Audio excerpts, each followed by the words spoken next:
Constructing your life is about much more than just building a bank account. Each week, join real estate entrepreneur and mindset coach Austin Linney as he interviews guests who are constructing their dream lives and impacting the world around them on a daily basis.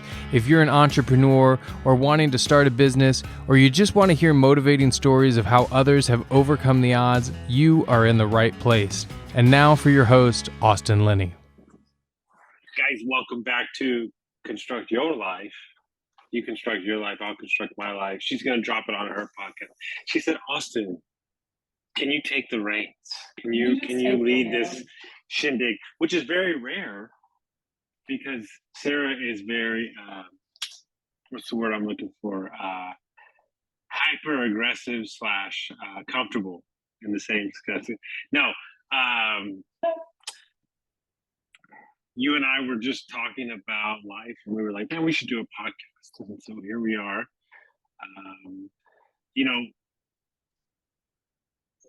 I just talked to a good friend I haven't talked to in a while, had her on the podcast before this. And she was talking about how, because like when I first got into podcasts, we did podcasts together, a lot of them, like mindset stuff. We were just like learning personal development. And she's like, after W2, she's like leader of a huge women's group, like all these things, right? She's on TV now, like all this stuff. And she was like, it's like I watched you grow up and you watched me grow up. Mm-hmm. And, we talked for 45 minutes, but everything came down to do the work in your business, in your outer world, only elevates your friendships, only elevate to the work that you'll do internally. And I think when I meet people, and you have clients too, everything is so external. Everything is so external. The weather, oh, the wind is not this right. I didn't get my proper bagel this morning. I was that guy. If it wasn't sunny and I wasn't making money, I was in a bad mood. I called myself the quintessential front runner. Everything's going good. I got my shit. Everything's great. Nobody fucks with me. Yeah. Like I was good. And I realized that guy is a hair trigger guy because he can fly off the hinges and everything goes south. Right.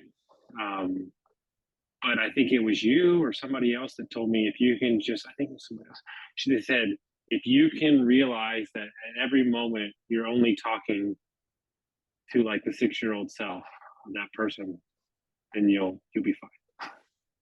Yeah, well, I mean, I'm a therapist. I'm a hypnotherapist, and I work with a specialization in IFS, which is internal family systems. I don't know if you've ever heard of that, but it's all about basically our little child parts and integrating them.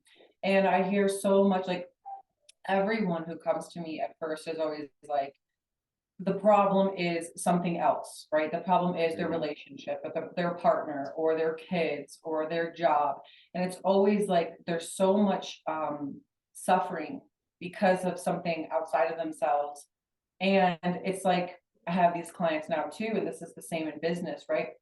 Is the moment we start to go inside and work with these parts that have the dis-ease of discomfort with these things in the first place, nothing outside of themselves changes. They change internally, and all of a sudden they have all this peace and this joy. And I don't know what happened, but everything's different. And so I love Wayne Dyer, and he says this quote, is that everything changes when we change. Mm-hmm. Even though nothing outside of us seems to change, our whole world looks different because we have a different lens now. Yeah. I don't remember the video or the quote that he said, but he said something to the effect of like, don't squeeze an orange and expect apple juice to come out. Oh my gosh. Yeah. It's like you listen to it and you're like, fuck. Like that's what we're doing, is that we're, like my joke is like, my joke with people, because I like to do jokes to like get them off their like rhythm, is like, you're mad at the color yellow because it's yellow. Yes. Like you want the yellow crayon to be like fucking red, but it's yellow, and so you're mad at it. It's like, how asinine does that sound? I love that too, and I'll do the same thing with my clients when they're like, no, I just need to tell him that he needs to step up. And I'm like, he doesn't though. He doesn't need to step up. And they're like, what? He doesn't need to do anything. You need him to do that. You have these needs that you're now putting on the responsibility of someone else to do in order for you to be happy or pleasant or whatever you've defined your world to be. And they don't have to do anything. They're perfectly fine doing that. Obviously, they keep doing it, right? It was like they just keep doing it and they just keep doing it or whatever it may be. And it's like, well, obviously they don't have to, like, the problem is not them, the problem is you. Like, I'm the guinea pig. My fiance, I thought I was a good fighter. She is way better than I am. She's like, you are like little leagues. I thought I was like the best. She is like in another league, like Hall of Famer. And she was like, when are you going to understand that when I lose my shit and you come back at me, I'm just going to go higher than you? She goes, learn another way. Learn another way. And I was like, no, because it's so right. So what I do now is and I'm not saying this is perfect, but it's what I got right now, is I just don't feed into it. Because she needs time to regroup and then she's going to come back and love me again. Not that she ever left. I'm making a joke, but that's how she operates, right? And so it's like it's only been a lot of like failed attempts at like trying to figure it out, because relationships by their nature are massively complicated because we choose to make them that way. They're actually very simple, and I've been having this conversation with another one of my clients and mentees is that in any given situation, it's like when you're getting into that argument or when something seems to be off, it's like we have to take a step because usually we're responding, like you said earlier, from a younger self, right? A younger triggered self. And if we're just constantly responding in that trigger, the same perpetual cycle is going to go on and on and on. And we call that love, but it's not love. It's something else. And we don't even need to have a definition for it, but it's just not love. When we can step back and understand what that person really needs, where they're responding from, it's usually hurt. And so like, I'll use my relationship as an example too. It's like such a teacher. This is a training ground. And I love that. I mean, we could go into the conversation that you and I had.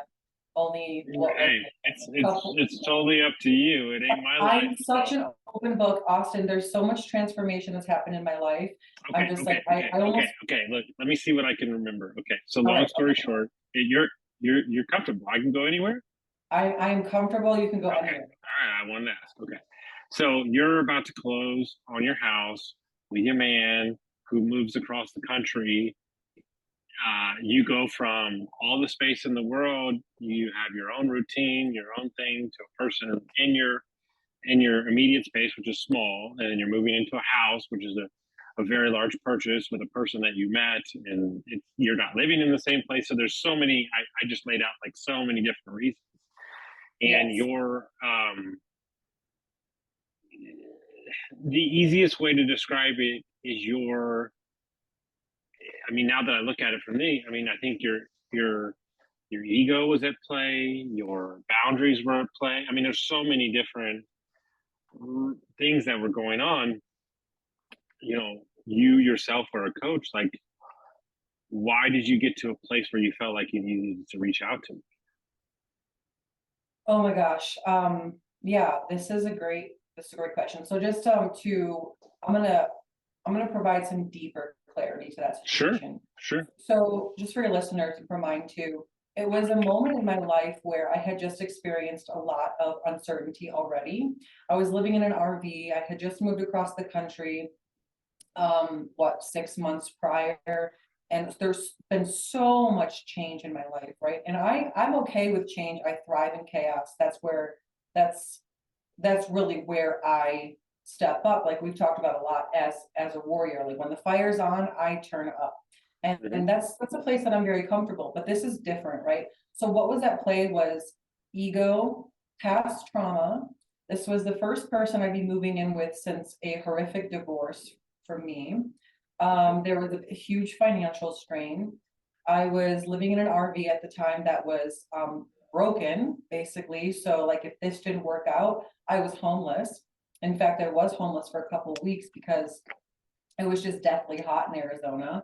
I had a large amount of money going into a place where it's, there's some uncertainty, especially with relationships, right? And I go from all the space, I'm in control of my world. It's just me and my dog in this very small place. He moves across the country, big step. Financial strain, possible homelessness. And then I'm committing my life to this person for the first time since the divorce. So I go into I was totally entrapped by my ego in that spot. And I know that I can get myself out of most things mentally and emotionally. But when I get in that stuck place where my thoughts begin to stack on each other, I know I'm in trouble. And so I reached out to you because that's what warriors do. Like I think that I think there's a misconception with like reaching out for help, that we should be strong and we should be able to do it by ourselves and all these things. And I think some people stay in suffering for far too much longer than they need to be because they don't humble themselves to reach out. But I knew I was stuck. I couldn't change my thinking by myself. I needed an alternative. I needed a grounded voice of reason that wasn't going to judge me or the situation, who was far enough away from it to not have like a biased point of view, but close enough to me as a person to know like what I needed to hear. And you popped into my head and I was like, hey, I need to talk, I need some advice right now. I need some help. And you were like, let's go.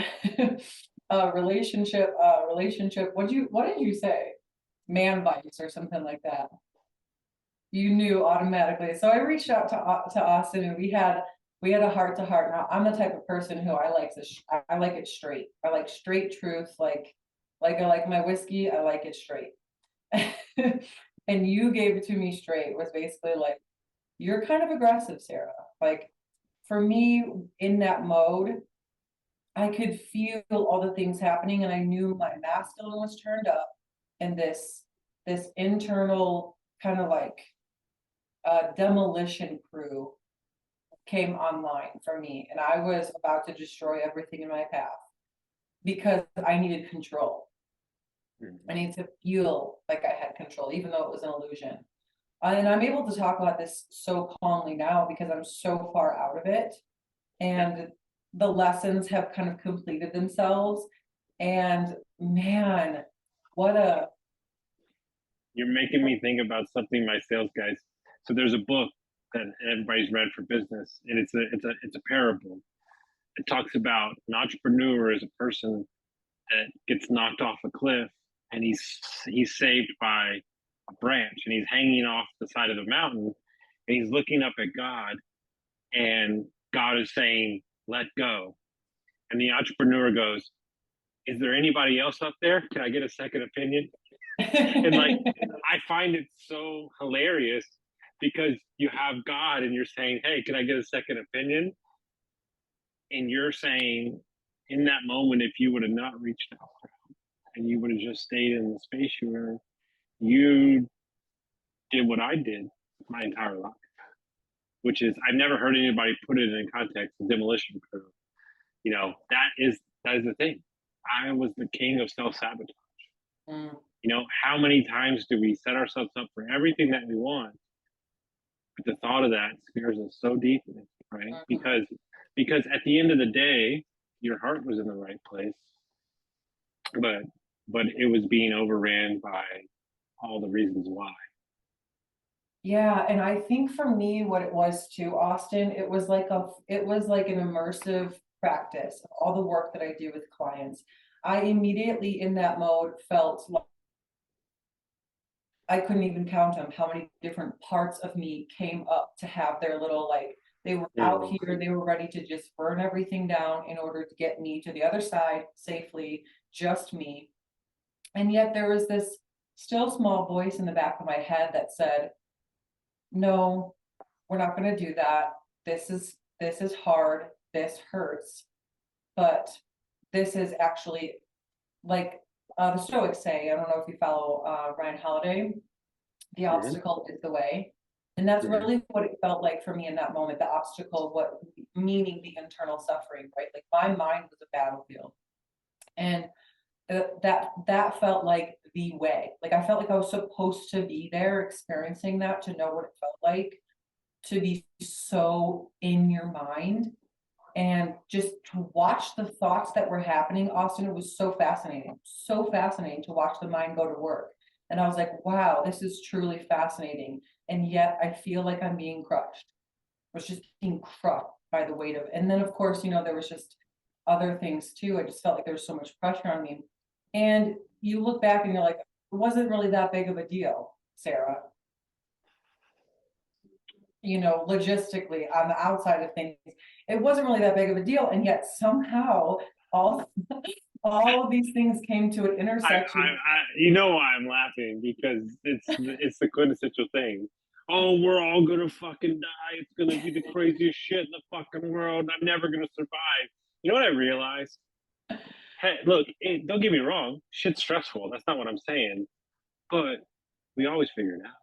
Always. Yep. We always get it right when we Yep. need it, right? I mean, And so the question is, maybe that's the way it's supposed and I think it is, and I'll tell you why. Because Austin, just we talk about relationships, right? Everything we do is relationships. In business, it's relationships. Relationships are everything. It's either one of two things: relationship with ourselves, which is primary, first and foremost, relationship with others. That's everything. So that pretty much sums up every source of distress, um, or suffering or happiness comes down to relationship with ourselves and or relationship with others. Period. Even when we talk about money, right? Money becomes either just a stressor or a point of, it's either like a point of contention or a point of bliss because of the relationship with ourselves first. Okay, to.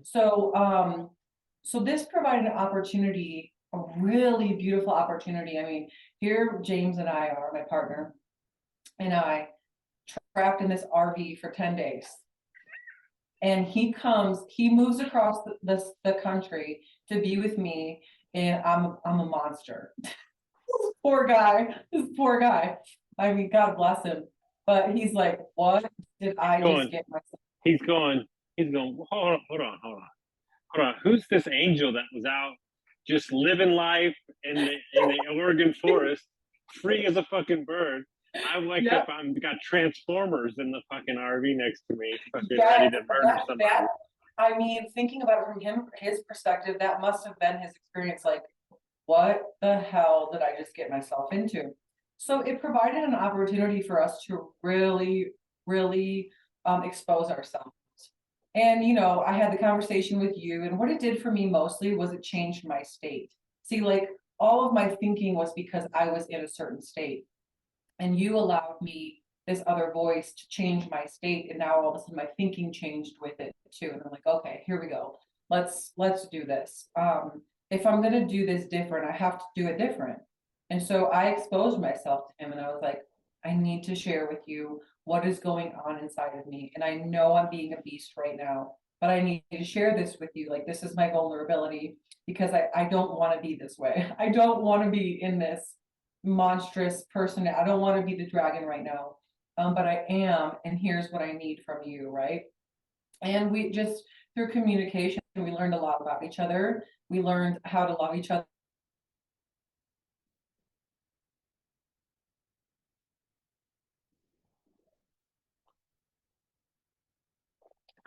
She's gonna come on back online.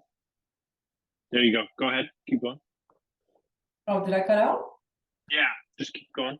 Mm-hmm. Oh yeah, we both had our weapons up, and we both had to see the other person first so that we could soften our own weapons and then really figure out what was happening, right? It was like real resolution for the first time ever in a relationship for me.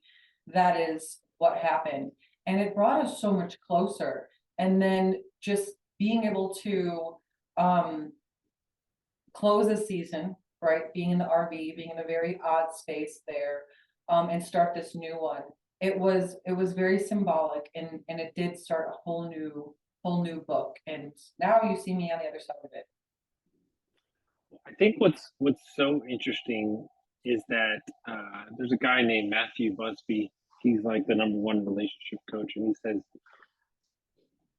you have to fall in love with the different seasons of your partner, right? And I don't think people realize when they get in a relationship that you are changing, they're changing, you're changing together.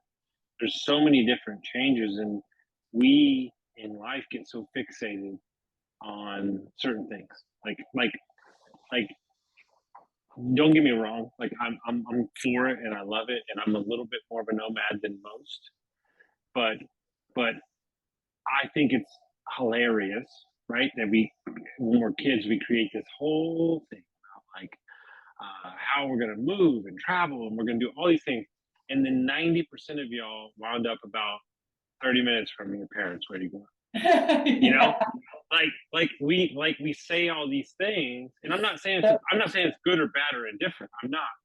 But one of the things I do know, because I've traveled more than most, and I've been to almost every city in America, is I wish everybody understood that they're basically the same. Mm-hmm. Like there's a Taco Bell, there's a McDonald's, there's a Target. Like we play this game where everybody thinks they're so different.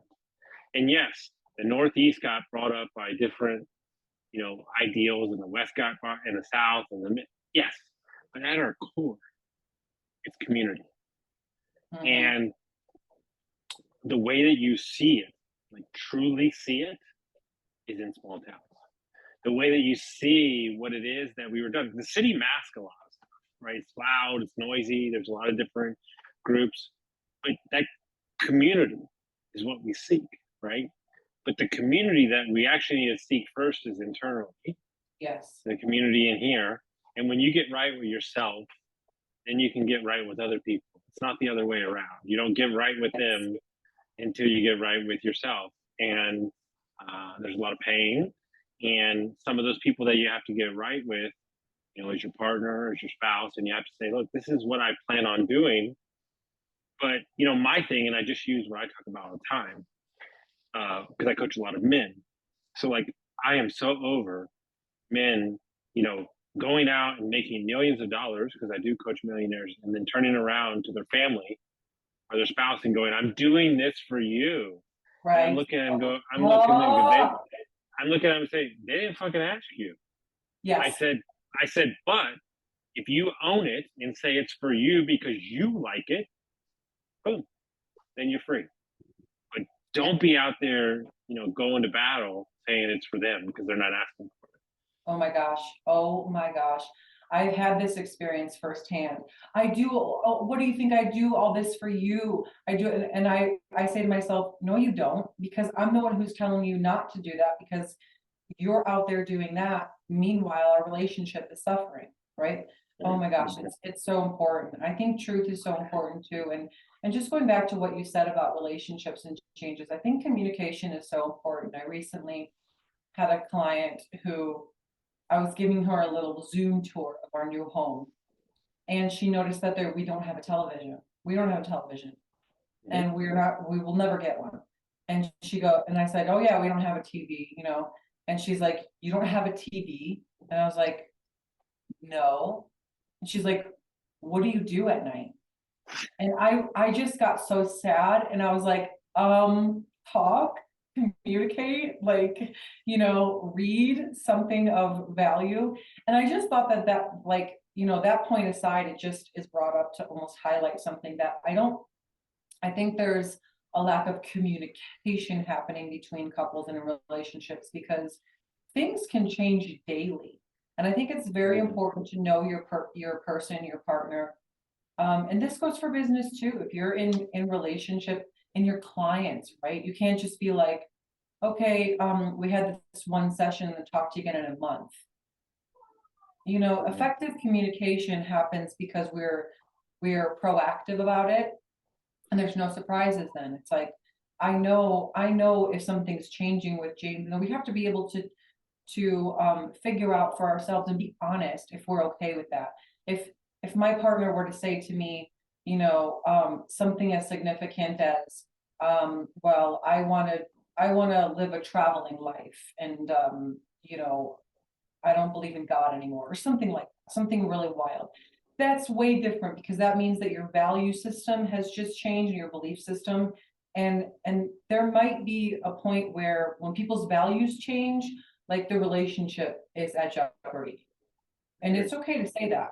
If little things change here and there, like passions and directions, and like, we can work with our partner on that. And then we figure out, if we're not selfish and we're not worried about what that's going to look like for me. Like if he said, I want to travel more, and I'm like, well, if all I'm thinking about is what that's going to do for me and how that's going to look like for me, I'm going to try to steer him away from that, even though I know that he's just communicated to me that would make him very happy. I'm going to try to manipulate him away from that, because I don't like how that feels for me. The true love would be like, well, how can I support you in that? Like, what does that look like?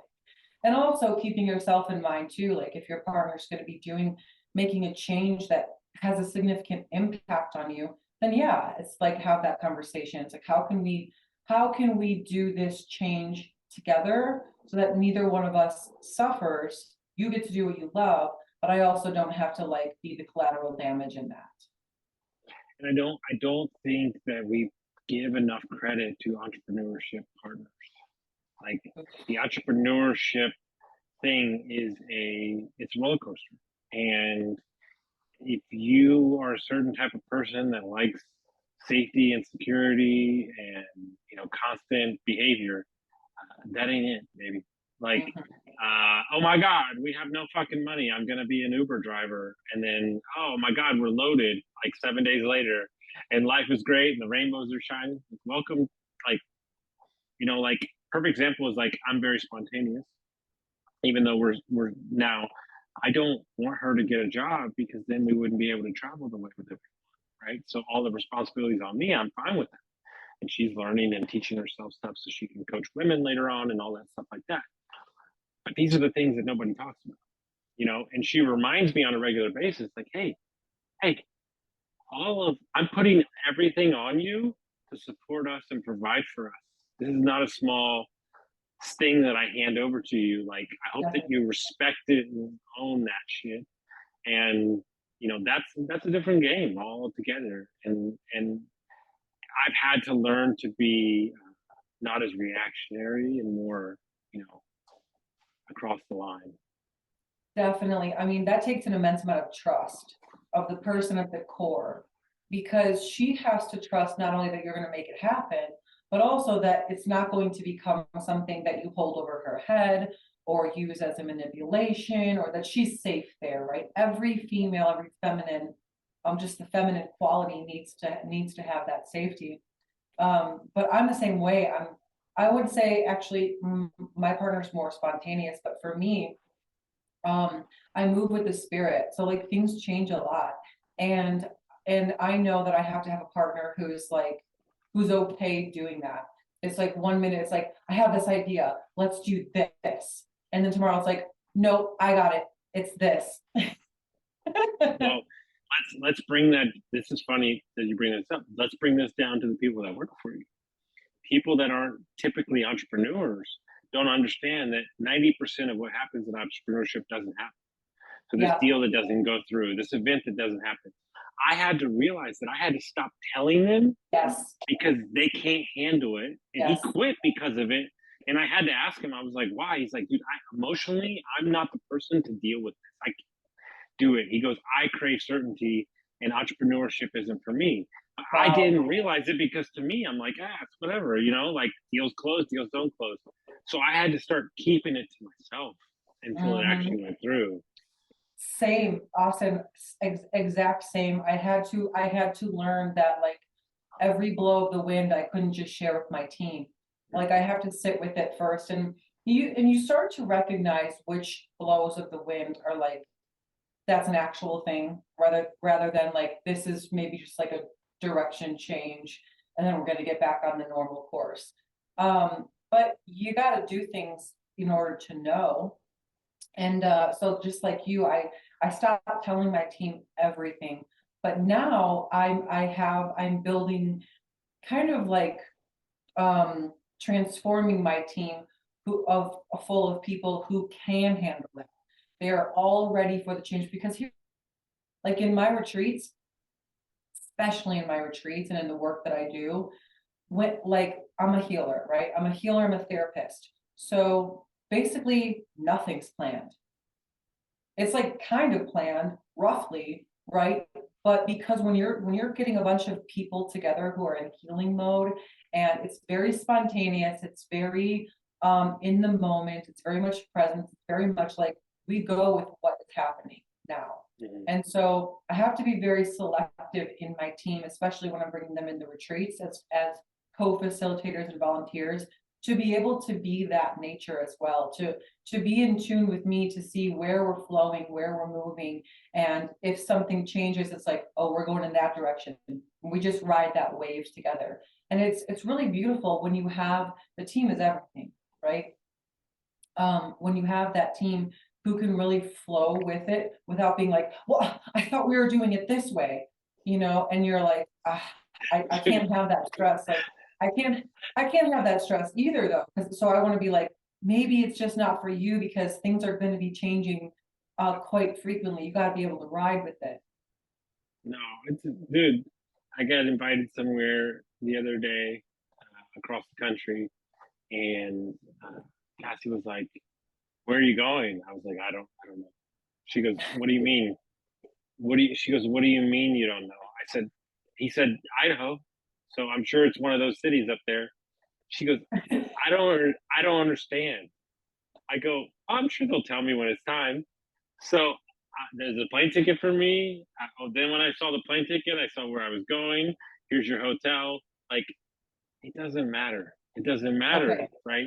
Because it's just like, but that's me, because I've traveled so much, and I'm just me, and I don't really care. Like, so if it's a cowboy place, if it's a suit place, if it's like, people want to get weird in the desert, like I can do all of it. Like, it doesn't really matter to me. Like, I'm an open, like I'm open to it all, because but what I realized is that traces back to who I was in high school.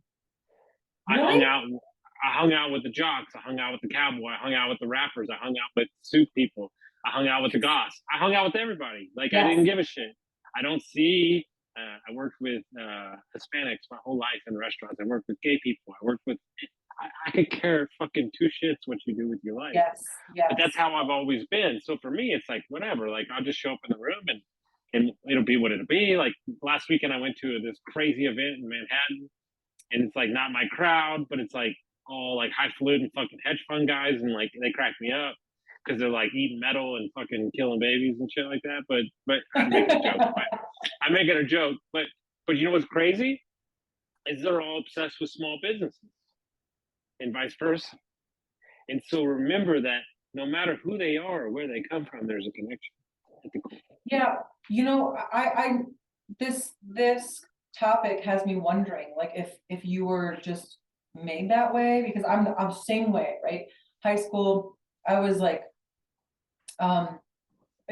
nobody really knew what I was, because I hung out with the down and outs. I hung out with the jocks and the popular people. I hung out with whatever. And so in a way, I felt like I really wasn't a part of any which one. I wasn't, I felt like Cher, where she's like American Indian, and she described one time where she felt like she didn't belong in either group, because like the Indians were like, oh, you're half American, and the Americans were like, oh, you're half Indian, so she was like in the middle, and she felt like she didn't belong anywhere. I definitely resonate with that, and I think you can the same way. But I just wonder, like, the thing that makes us, when we see an open door, we're like, oh yeah, let's go through that. Or you see a rope and you just take it, not knowing what's on the other side. Sometimes. I learned how to do that because of my clients. Yes, that's what I mean. Is it if that was a cultivated trait or an innate trait? I realized if I was going to be somebody that inspired and led others, that I would lose fear of the thing if I walked through the door first. So what I do, conscious thought for you? Yeah. So what I do is I say, look, if I'm gonna if I'm going to be like this guy and I'm going to be a brand out here and he does a podcast, well, then I'll just start a podcast. It's not for me. It's I got to tell people how to do it. If I'm going to get divorced, then I can help people with this. Not that I'm seeking divorce, but like when I get divorced, right. I'm like, oh, I can help people with this. Oh, you want to go up in a Russian MiG? Okay, I've done that before. You do this. And it's like, so never is about me. Yeah. That's so interesting because it seems like we've taken the same path, right, to learn. Because what that is basically confidence, right? We've learned over time that we can put ourselves in uncertain situations and figure it out. And I know that I'll always figure it out. I just know that. I know I always will. And especially when do you see what I'm saying? Yeah, but I just had a thought because I, in the past, have not handled those situations well when it's loved ones, when it's like stressful situations, like I'm not the best at like that. So maybe I continually put myself in those situations to get better and better at dealing with stressful situations. So that's a thought because I don't think that you get healed for that until you truly put yourself in a million of those positions. I think it's as simple as that. Because we, as people, we push away from it. We create a space where we avoid that at all costs. Meaning, the quintessential reason that you get a fever is to regulate your body to heal. Yet we take medicine so we don't have a fever. Do you get what I'm saying? I was telling them like the quintessential, I was saying that I think that I constantly put myself in those situations because in the past I hadn't dealt good with them. Like I haven't been great with them. So the more and more I put myself in those situations, the better and better I get at them. Where now it's like, oh, this is a really stressful situation. Like my favorite thing in the entire world just happened like a couple months ago. We were like trying to get this $1.7 million deal with the thing. And we don't know, I'm like at the 12th hour and I don't know if it's going to work out. It's like a Hail Mary pass with a guy I haven't talked to in like 6 months. I need to like talk him into this huge thing.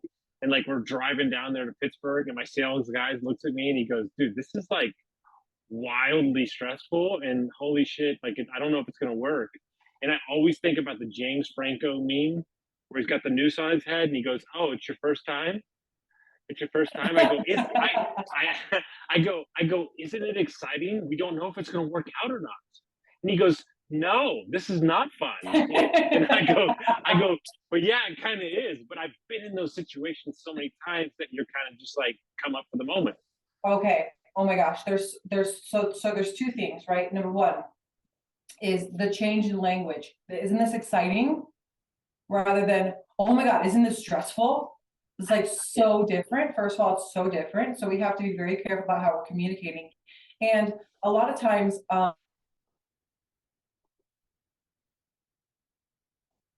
it may feel like stress and we just miscorrelate it as stress when it's really excitement or, oh my God, it's like, are you nervous or are you really excited? You know, are you, in anticipation, suspenseful, which is a different feeling. But number two is, I have found this same thing where, so when I was kind of recovering from my eating disorder, I obviously struggled with confidence thing and, then I was raped. So that kind of takes some power from you as a person. And so I think getting back into fitness and working out and these types of things, I learned this little lesson in the gym that something was happening every time I worked out really hard and challenged myself or pushed myself or created some sort of adversity in a controlled environment and I stepped up to the plate. I started realizing consciously, I was like, wow, I'm capable of a lot more than I thought I was. Okay, so this small little practice in the gym, and this is why I think that our bodies are so important to test, because it builds confidence mentally. And then I started realizing, wow, I'm taking a lot bigger risks in life too now because of this little thing. And now I actually have a very healthy relationship between challenge and adversity, because to me that equals confidence and finding out more about myself. And it's like a discovery. You see when you're pushing past your normal limits, right? We want bigger problems. If we're just cycling the same level of problems over and over again, we're not growing, we're not changing. We should want bigger problems, quote unquote problems, because it stretches us and it builds our confidence in our ability to do more, to create more, to have a bigger capacity to hold. And then you get put in your position where you got to, you know, what was it, 7 million? Yeah, something like that. Yeah, 7 million, 47 employees. We got 4 million on the books next year. So yeah. And people are like, isn't this so stressful? And you're like, isn't it exciting? So because you're conditioned. Yeah, and because I said yes to the opportunity, and it didn't register till 6 weeks later. Because that's me. I'm like, oh, this is crazy. Like, who allowed this to happen? But here's what I always do with myself to like put it in context. January 9th of this coming up new year will be 5 years sober. So I think to myself, yeah, but look in this short amount of time, look at all that's happened. You should just be grateful that you're even in the position, and you're grateful that you have these opportunities. And so when I do that, it centers myself. And then if I ever get in a dark place, I go listen to the first podcast I ever did. And I'm like, oh, that guy, that's crazy. And it's a podcast on my coach's podcast about my parents and my drug addiction. And it always helps like oh my God, dude, look how much you've grown. Yes. And like, so my podcast is really like my own life marker to like see who I was. I listened to a rant from like episode 30, and I was like, oh, that's cute. I was like, that guy's like that guy's mindset. But I love where I was at then. But I tell you what, I have a client right now. He keeps getting shout outs, so he's gonna love this because he listens to the podcast. I have been sober almost 5 years. Okay. I ran away from and I destroyed that drunk version of myself. Like he was gone. Like I ran as fast as I could get away from him. You have no idea. Like I was running, baby. And he said something to me on our first call. He said, hey man, I just want to let you know, because get this shit. He worked with me 20 years ago. Okay. Or 18 years ago. He said, I want to let you know that you can be upset with that drunk guy. I kind of like him. He goes, you were a nice guy. And he goes, you cared about people even back then. So you can be upset with him, but I like him. And that was the first time I ever had anybody tell me, not the opposite, say, oh, fuck that guy. He's angry, blah, blah. He's like, oh, I liked you. Like, we were friends. And so like, it was weird because it allowed me to like heal that too. Like, oh, he wasn't he wasn't what I created in my, I'm not saying he was, you know, whatever, but it wasn't what I created in my mind. That's what I was just thinking, is that most of the, because we just have our own lens. So you saw what you knew of that guy, meaning you back then, because you were inside yourself. Mm-hmm. And even though on the outside, it's like you weren't that bad, on the inside, you were like, I was bad. Mm-hmm. Mm-hmm. Right? Because that's how you get away from it. You're like, oh, like put this guy down, right? Because we could never change. This is the joke. We could never change by actually loving ourselves completely, because that would be too easy. So no, we gotta shame, ridicule, come up with bullshit, you know, avoid, you know. You know, change is an interesting topic, because I think in general, people don't change that much. But it feels like so much, right? Like so much changes, and yet there's not a lot that's different. It's such a hard concept to discuss. Like for you looking back at that person, even for me looking back on who I was, it's like, whoa, when you compare like those two lives, like, oh my gosh, there's so much change, right? You've grown so much. And you're like, but actually, like fundamentally, at the core, I'm not that different. It's probably like You 2 know? millimeters. It's probably like 2 Yeah, millimeters. See, yeah. people, when you coach high performing people, they come to you and they say, they dump their life on you and they're like, oh my God, I need to fucking nuke every part of me. And you're like, no, you need to change it. Yes. You need to change like 2 things. You need to clean up your shit. You need to have some accountability, some personal responsibility. You need to have discipline in this area of your life and your whole thing. And I Because, think that yeah, I go ahead. think that's actually what holds people back from making changes, because they think that, oh my God, I have people come in and say this, I'm a mess. I know I'm a mess. Can you help me? Can you figure me out? It's like, yes, absolutely. You're not that much of a mess.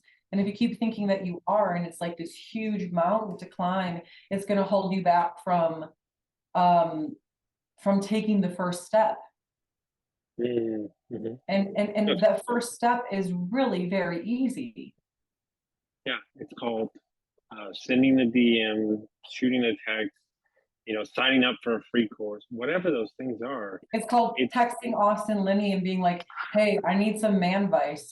It's the act of asking for help, because it's not about what the help brings in, it's the act of asking for it in the first place. Ooh, about what it communicates to yourself. That's all we're doing. That's all we're doing, right? And this new thing I'm on is like everything we operate in is short term. I'm going to start this business because I need cash. I'm going to do this thing. I'm going to go to the gym because I want to lose 5 pounds. It's like, do you want to lose 5 pounds or do you want to be healthy your whole life? Yeah. Like, it's all signals. It's all signals to ourselves. Yes. And it's also building contract, right? Like when I opt into something, I'm 9 times out of 10 going to get more out of it rather than like that. And that's why I don't believe in free things. It's a very few and far between that I give out free things.